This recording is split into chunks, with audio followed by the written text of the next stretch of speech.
Welcome back to my channel. Surprise! Oh! Wow! Nike. Let's see.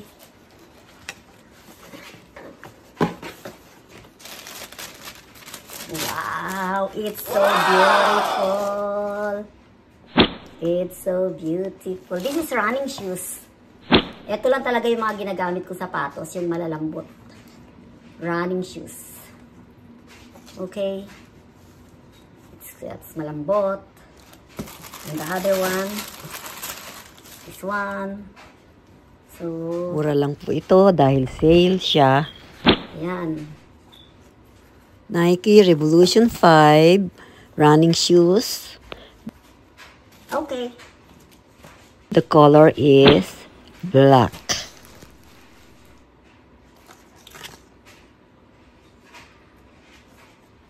So, ayan po ang itsura niya.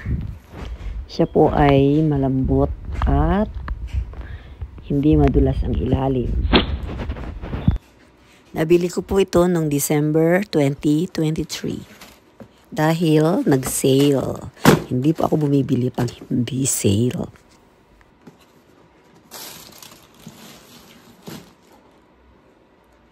And I have here. Ito ay Kenneth Cole. Binili ko to nung last siguro mga first week ng December. Kasi plano uli namin bumalik ng Pilipinas sa June. Dahil may aron akong scoliosis, so I need to have a bag na hindi ko isusukbit sa likod ko. Kailangan hihilahin ko lang yung carry-on bag ko. So, ito ay tamang-tama sa akin.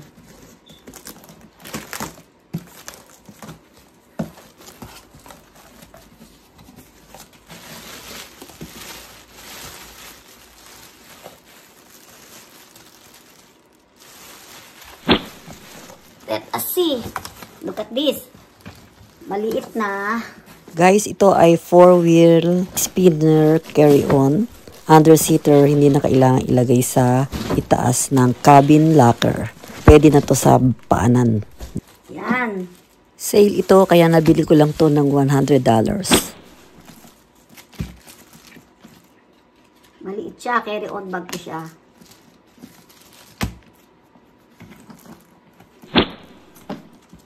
Marami siyang lalagyan. So, buksan natin. So, yan. Ito. Marami siyang bulsa. Ito, may bulsa pa dito. Yan. Tapos, dito mo lalagay yung mga damit. Ito, yung personal belongings, ayan dyan. Not exactly damit. Kasi ano to carry-on bag. Lalagay mo yung mga, kung ano man yung personal things mo. Yan. Okay? Meron din bulsa dito.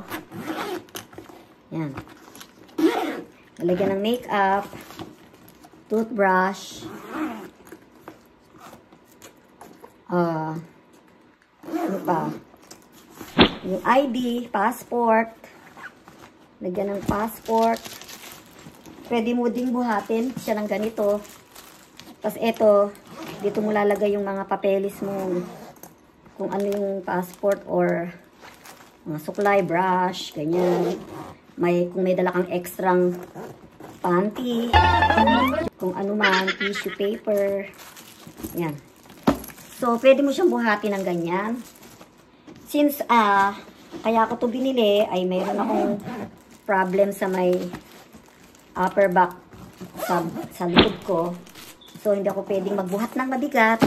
Kaya ito ay aking hihilahin. Paano ko to hihilahin? Here. Ito, dito ko siya hihilahin. Yan. Oh. Ganyan. So, ito, pwedeng ilagay sa ilalim ng upuan pag nakasakay ako sa aeroplano. Hindi ko na to kailangang ilagay sa taas, sa compartment sa taas. Sa cabin.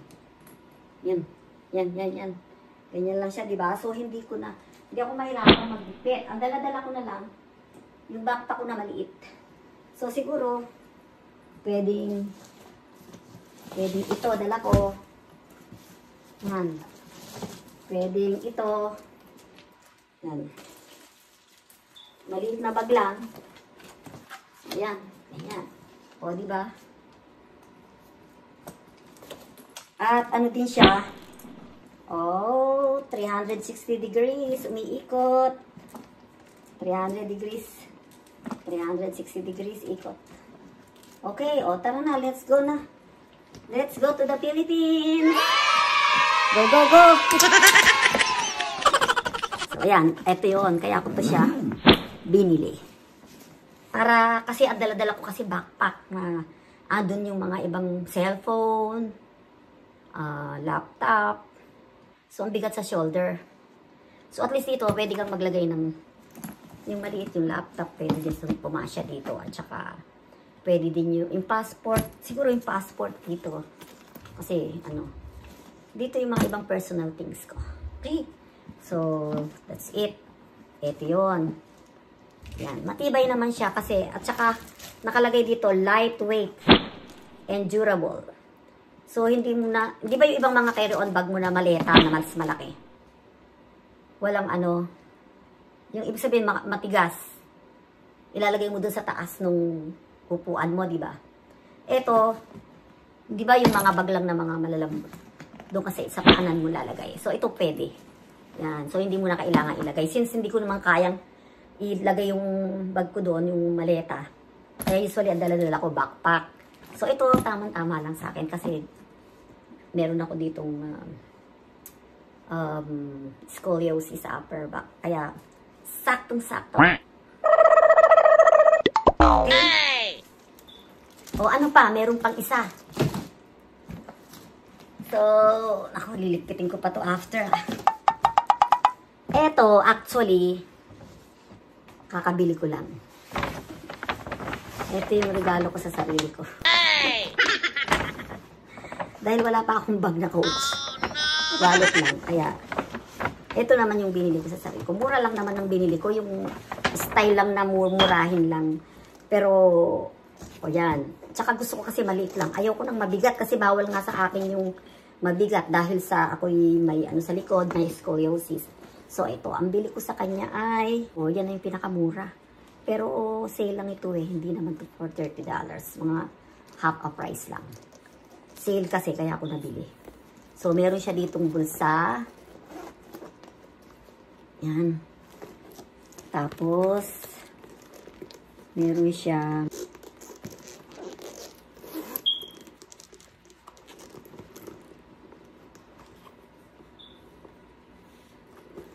may bulsa sa loob.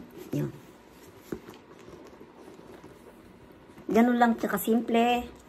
Kasi ayaw ko nga ng mabigat. Ganyan lang yan. Kasi naman guys, pag nagta-travel ako, bawal sa akin magbuhat ng mabigat. Kaya as much as possible, ang bag ko dapat ay magaan. Kaya naisipan kong bumili ng luggage na pwedeng ilagay sa may paanan ko kaysa ilalagay ko pa o itataas ko pa yung carry-on bag ko dun sa cabin locker. Kapag ako ay sumasakay ng airplane. Okay guys, thank you for watching. See you again next time. Please subscribe, like, and share. I love you all subscribers. Mwah, mwah, mwah. Happy New Year! Happy New Year to everyone. To all my subscribers, Happy New Year. Sana lahat tayo, ang New Year natin, ang 2024 natin ay maging masagana at healthy tayo lahat. Mag-iingat po kayo lagi. Bye! It's the motherfucking Eagle Double G. Snoop Dogg! Ito pa pala, pahabol. So, this is yan. Hindi ko pa ito nasuot. Ayan. I forgot kung magkano, hindi ko na naalala kung magkano ko ito binili. Sa Crocs. Sale din. Okay? Ang ganda din sa paa.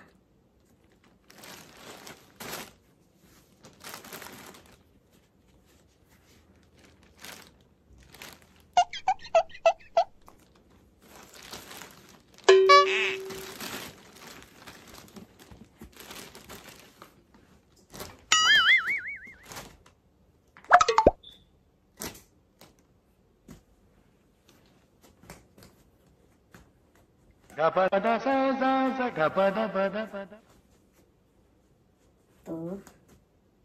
And then, this one. This is long chop.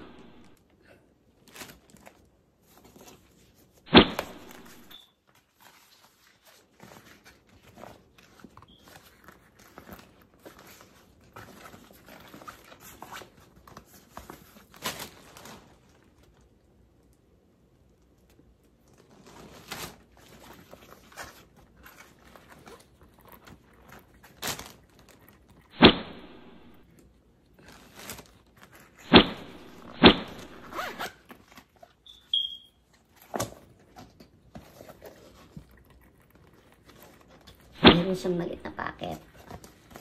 So, very small lang din siya. Kasi nga, bawal sa akin magdala ng mabigat. So, yan. Sasama mo lang siya dito.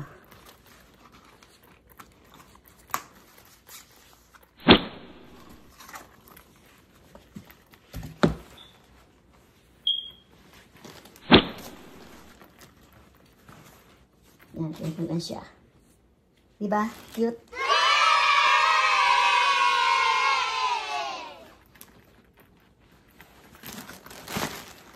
So yan, pwede mo siyang dala, nakabackpack ka. Pagka dyan lang sa, sa tabi, sa summer, tapos nakachinelas ka neto. So yan. Yan, suot-suot mo lang na ganyan. Diba? Okay na yan pagka lamierda. Pagka sa beach or kung saan ka man pupunta. Okay. That's it. That's it, pansit. Pag ito ginamit sa Pilipinas, hindi pwedeng nakalagay sa likod. Ito ay dapat nandito sa harap. Bakit? Alam nyo na, bakit dito sa harap nakalagay pag nasa Pilipinas ka. Kaya nga ito nagustuhan kong bilhin. Dahil, pag sinuot mo yan, nasa harapan na. Hindi mo na kailangan ilagay sa likod. Ayan. So, harap lang. Gusto ko lang talaga nasa harap pag nasa Pilipinas. Pero pagka nandito, pwede nandito sa gilid. Pwede na ganyan. Okay, pag nandito ka sa USA. Meron din naman ditong mga ganun na dito. Pero, di ganun kasing dami. Pero wala nang dudukot ng sa personally, yan ganyan. Siguro sa mga store lang sila nagpupunta kasi mas tiba-tiba sila doon. Bye.